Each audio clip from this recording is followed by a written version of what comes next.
Tony, a lot of fascinating events happening in the Middle East. Things are unfolding as we speak. What's your assessment of what's going on in Libya right now?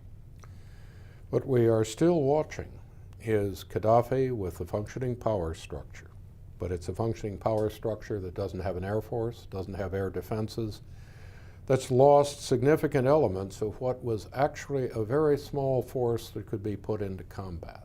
We've been talking about brigades, 3,000 to 4,000 men, small battalions, perhaps 340, not really large forces, fighting a rebel group of people with almost no background, no discipline.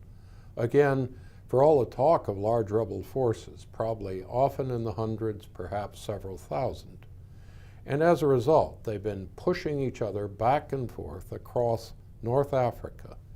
Now it's interesting to remember, this is a country of over 6 million people. And we're talking probably a total of less than 15,000 combat forces on both sides combined, fighting for the destiny of a country where the targets are ultimately the people, the water, and the oil and gas resources. And at this point in time, if it was up to purely military affairs and Libya, Gaddafi would have won. But with the introduction of NATO air power, the US, France, and Britain, and now the UAE and Qatar, basically Gaddafi's exposed regular forces can't survive. The problem for everyone is the rebels are running out of resources, arms, munitions, and Gaddafi's forces are adapting.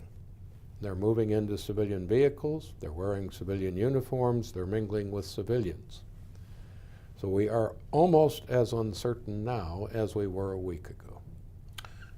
There's a lot of ambiguity in the U.S. strategy. It seems like there's not a clarity that people in America can really, or in the world can really understand. What's your take on that?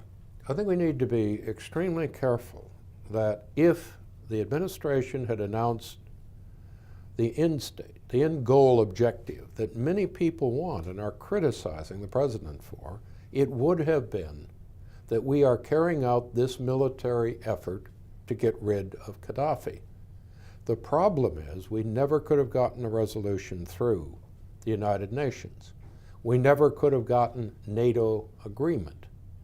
And even today, the resolution allows us to use the wording to go far beyond the no-fly zone. But we can't say that the end objective is to remove Gaddafi. Why not?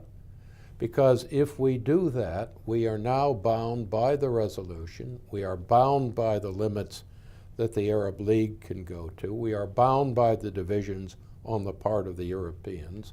We are bound by the tolerance of Russia and China in signing up to this resolution.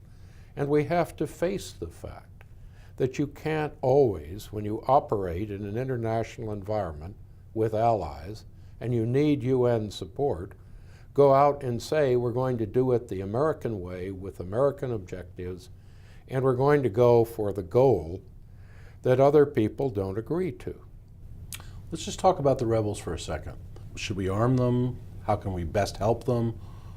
There's a controversy over whether we would arm them or not, or whether NATO would arm them. Well, there's a controversy that's very public. Now, whether any quiet, covert decisions have been made is up in the air. The British did at one point, rather visibly, send SAS forces in, and they were rejected by the rebels.